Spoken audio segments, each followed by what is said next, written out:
ಎಲ್ರಿಗೂ Indian palette ಚಾನಲ್ಗೆ ಸ್ವಾಗತ. ನಾನಿವತ್ತು ಜುಣ್ಕಾ ಮಾಡೋದು ತೋರಿಸ್ತಾ ಇದ್ದೀನಿ.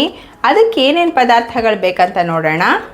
ಜುಣ್ಕಾ ಮಾಡೋಕ್ಕೆ ಮೇಯ್ನಾಗಿ ಕಡಲೆ ಹಿಟ್ಟು, ಈರುಳ್ಳಿ, ಹಸಿಮೆಣಸಿನ್ಕಾಯಿ, ಕೊತ್ತಂಬರಿ ಸೊಪ್ಪು, ಕರಿಬೇವು, ಎಣ್ಣೆ, ಅರಿಶಿನ, ಸಾಸಿವೆ, ಜೀರಿಗೆ, ಕಡಲೆಬೇಳೆ, ಉಪ್ಪು ಹಾಗೆ ನೀರು ಬೇಕು. ನಾನು ಜುಣ್ಕಾ ಮಾಡೋಕ್ಕೆ ಮೊದಲಿಗೆ 1-2 ಸ್ಪೂನಷ್ಟು ಎಣ್ಣೆ ಹಾಕೋತಾ ಇದ್ದೀನಿ. ಜಾಸ್ತಿ ಎಣ್ಣೆ ಏನು ಬೇಡ. ಇವಾಗ ಎಣ್ಣೆ ಕಾಯ್ತಾ ಇದೆ ನೋಡಿ. ಇವಾಗ ನಾನು ಸಾಸಿವೆ ಹಾಕೋತಾ ಇದ್ದೀನಿ.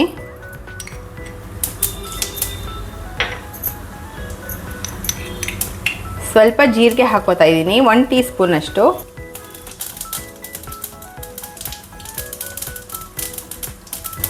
ಕಡಲೆಬೇಳೆ ಹಾಕೋತಾ ಇದ್ದೀನಿ ಸ್ವಲ್ಪ ಒಗ್ಗರಣೆಗೆ.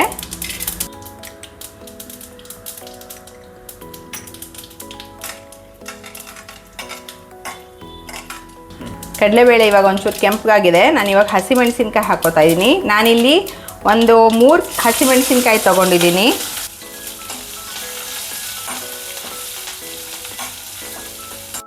ಒಂಚೂರು ಕರಿಬೇವು,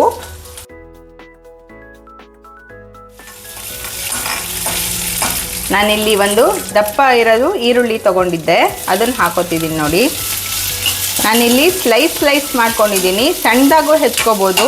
ಈ ಥರ ಮಾಡಿದ್ರೆ ತುಂಬ ರುಚಿಯಾಗಿರುತ್ತೆ.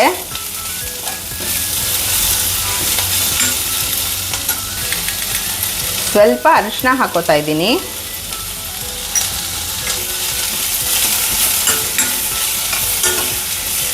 ಒಂದು ಚಿಟಿಕೆ ಉಪ್ಪು ಹಾಕ್ಕೊಂಡ್ರೆ ಬೇಗ ಮೆತ್ತಗಾಗತ್ತೆ ಈರುಳ್ಳಿ. ಒಂದು ಚಿಟಿಕೆ ನಾನು ಉಪ್ಪು ಹಾಕ್ಕೊಂಡಿದ್ದೀನಿ. ಈಗ ಜಾಸ್ತಿ ಏನು ಎಣ್ಣೆ ಬೇಕಾಗಲ್ಲ ಈ ರೆಸಿಪಿ ಮಾಡೋಕ್ಕೆ.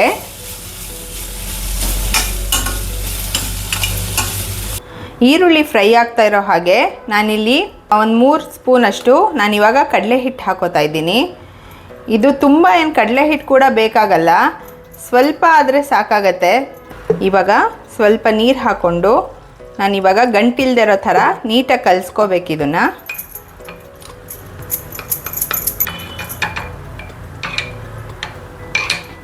ಈ ರೀತಿ ಗಂಟಿಲ್ದೇ ಇರೋ ಥರ ಈ ರೀತಿ ಸ್ವಲ್ಪ ನೀರು ಹಾಕ್ಕೊಂಡು ಕಲಿಸ್ಕೋಬೇಕು ಈ ರೀತಿ ಕಡಲೆ ಹಿಟ್ಟನ್ನ. ಈಗ ಈರುಳ್ಳಿ ಫ್ರೈ ಆಗಿದೆ, ನೀಟಾಗಿ ಫ್ರೈ ಆಗಿದೆ ನೋಡಿ. ನಾನೀಗ ಕಡಲೆ ಹಿಟ್ಟು ಕಲಿಸ್ಕೊಂಡಿದ್ನಲ್ಲ ನೀರಲ್ಲಿ ಹಾಕೋತಿದ್ದೀನಿ.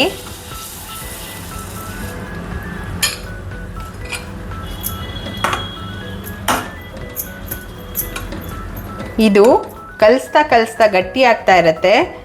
ನಾನು ಮತ್ತೆ ಇನ್ನೊಂದು ಸ್ವಲ್ಪ ನೀರು ಹಾಕೋತಾ ಇದ್ದೀನಿ ನೋಡಿ. ಕನ್ಸಿಸ್ಟೆನ್ಸಿ ನಮ್ಗೆ ಯಾವ ರೀತಿ ಬೇಕೋ ಆ ರೀತಿ ಮಾಡ್ಕೋಬೋದು ಇದನ್ನು. ನಾನು ಅರ್ಧ ಬಟ್ಲಷ್ಟು ಕಡಲೆ ಹಿಟ್ಟು ತೊಗೊಂಡಿದ್ದೀನಲ್ಲ, ಅದೇ ಕಪ್ ಅಳತೆಲೆ 2.5 ಬಟ್ಲಷ್ಟು ನೀರು ಹಾಕ್ಕೊಂಡಿದ್ದೀನಿ. ಇದು ಕಡಲೆ ಹಿಟ್ಟಾಗಿರೋದ್ರಿಂದ ಕುದಿ ಬರ್ತಾ ಮತ್ತೆ ಗಟ್ಟಿ ಆಗ್ತಾನೇ ಇರುತ್ತೆ. ಸ್ವಲ್ಪ ನಾವು ನೋಡಿಕೊಂಡು ನೀರು ಹಾಕ್ಕೊಂಡ್ರೆ ಸರಿ ಹೋಗುತ್ತೆ ಆವಾಗ. ಈಗ ರುಚಿಗೆ ತಕ್ಕಷ್ಟು ಉಪ್ಪು ಹಾಕ್ಕೊಳ್ಳೋಣ.